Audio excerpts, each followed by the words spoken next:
Mengawali bulan Maret, tampaknya IHSG gagal untuk kembali melanjutkan penguatannya, Syafinas. Bahkan pergerakannya di awal sempat cukup meyakinkan di zona hijau, tapi kemudian terus melandai. Apa sebetulnya yang kita bisa cermati dari pergerakan hari ini, Syaf? Kalau kita lihat dari hari ini memang sejak dibuka IHSG seperti yang tadi saya sampaikan sempat melonjak tapi ternyata longsor sampai dengan sesi satu selesai bahkan hingga akhirnya ditutup melemah 0,64%. Transaksinya juga seperti yang tadi disampaikan tidak terlalu jauh dari 10 triliun bahkan sudah 2 hari ke belakang ini berada di kisaran 8 triliun rupiah.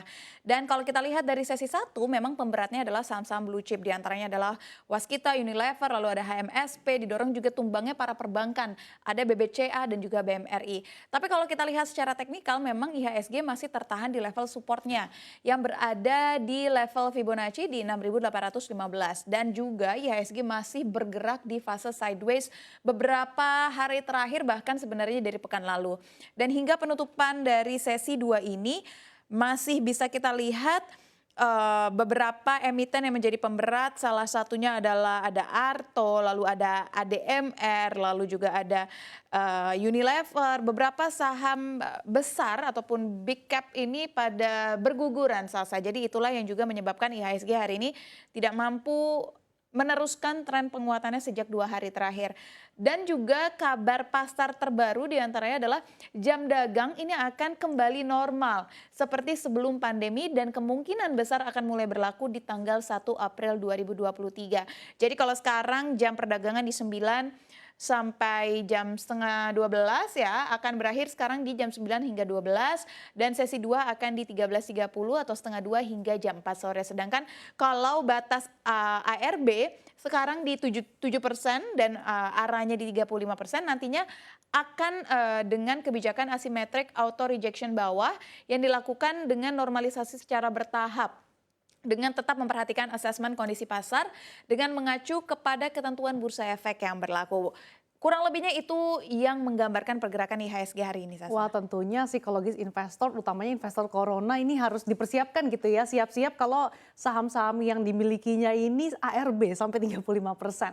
Nah, kalau dari segi sentimen global, Syaf, apa sih sebetulnya sentimen-sentimen yang memberatkan laju IHSG untuk mengikuti pergerakan bursa asing yang bergerak di zona hijau? Kebanyakan memang kalau berbicara sentimen masih dari luar negeri. 2 hari awal kemarin kan IHSG hijau karena memang inflasi Februari yang melandai secara bulanan, lalu juga aktivitas manufaktur RI yang tercatat masih ekspansi. Tapi kalau kita bergeser ke China, ini PMI tidak resmi versi Caixin yang mengukur aktivitas di lebih banyak sektor swasta dan perusahaan kecil juga menunjukkan peningkatan dalam pesanan, harga, pekerjaan, dan rantai pasokan. Ini menunjukkan adanya peningkatan yang cukup signifikan di China, tetapi sebenarnya efek ini tidak akan begitu langsung bisa dirasakan oleh negara-negara yang berada di sekitarnya ataupun negara-negara yang berkaitan dengan China. Maka dari itu China sangat banyak permintaan dari sejumlah negara untuk paling tidak bisa mempercepat pertumbuhan ekonominya agar negara seperti Indonesia juga bisa tertopang. Itu kalau dari China. Kita bergeser ke Amerika Serikat. Kalau dari Amerika Serikat sendiri, aktivitas manufaktur ini kembali mengalami kontraksi pada Februari dan ini memperpanjang kontraksi beruntun dalam 4 bulan. Meski demikian kontraksi ini tidak secepat yang diharapkan oleh ekonom dan juga analis dengan pabrik yang disurvei menyebutkan saat ini terlihat adanya tanda-tanda peningkatan permintaan.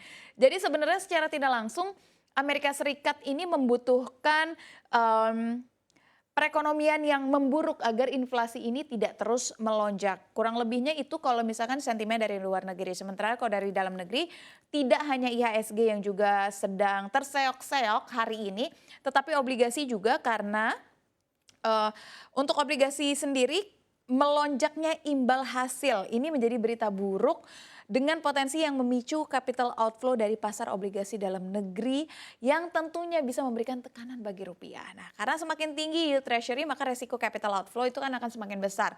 Dan ini terbukti sepanjang Februari hingga tanggal 27 bulan Maret aliran modal keluar mencapai 6 triliun rupiah. Padahal pada Januari ini terjadi inflow yang nyaris 50 triliun rupiah, Sasa. Ya, makanya tidak heran kalau kita lihat gara-gara yield obligasi Amerika Amerika Serikat yang bahkan menembus 4% lagi. Ini memicu capital outflow yang tampaknya memang tercermin dari pergerakan rupiah yang bahkan hari ini sempat menembus 15.300 gitu ya.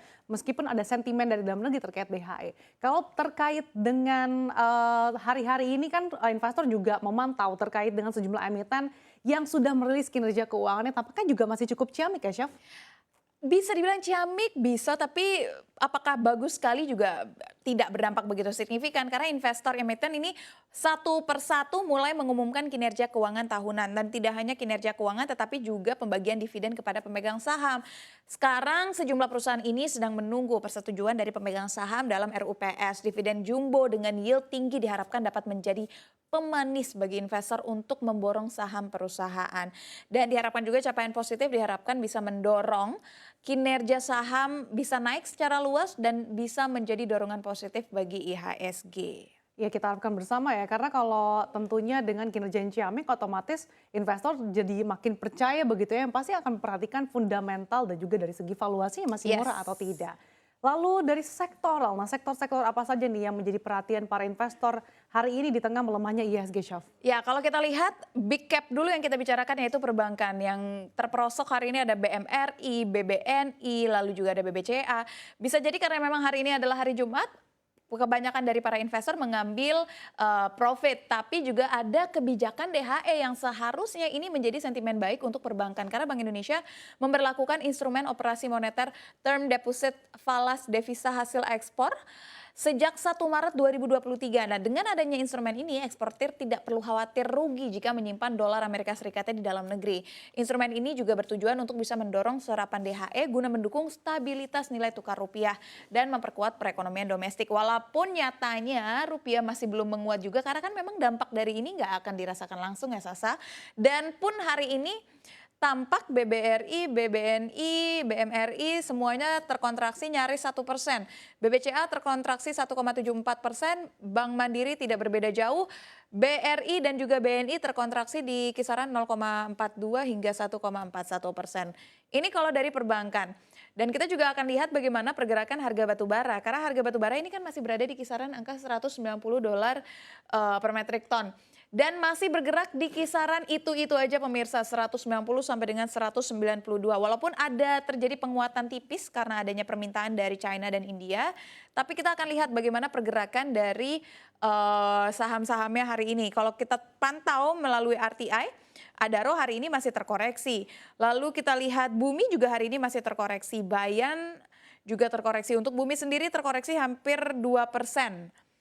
Sementara untuk Bayan ini masih terapresiasi walaupun apresiasinya tidak terlalu tinggi di 0,13% saja, Sasa. Ya kita akan pantau yang pasti ya seperti apa nih kinerja keuangan saham-saham batubara meskipun harganya melandai di bawah $200 per ton gitu ya, tapi apakah masih menunjukkan kinerja yang cukup impresif seperti dengan tahun lalu gitu, kita akan lihat. Ini seperti apa nih Anda lihat pergerakannya, Chef? Ya seperti yang saya sampaikan tadi ya, kalau Bumi Resources hari ini masih terpantau terkoreksi 1,48%, Bayan, Harum, dan Adaro masih di zona hijau walaupun penguatannya juga tipis-tipis saja di 0,13%, 1,20%, dan 1%. Berarti masih di kisaran 1% rata-rata dari emiten batubara ini. Oke, kita akan nantikan juga apakah emiten-emiten dari batubara ini masih akan menjadi penopang dari pergerakan ataupun penguatan IHSG juga begitu seperti tahun lalu atau justru berkebalikan nih sektor teknologi di tahun ini yang akan menjadi primadona. Terima kasih Syafinas atas review perdagangan sepanjang hari ini. Sekali lagi disclaimer on segala keputusan investasi berada di tangan Anda.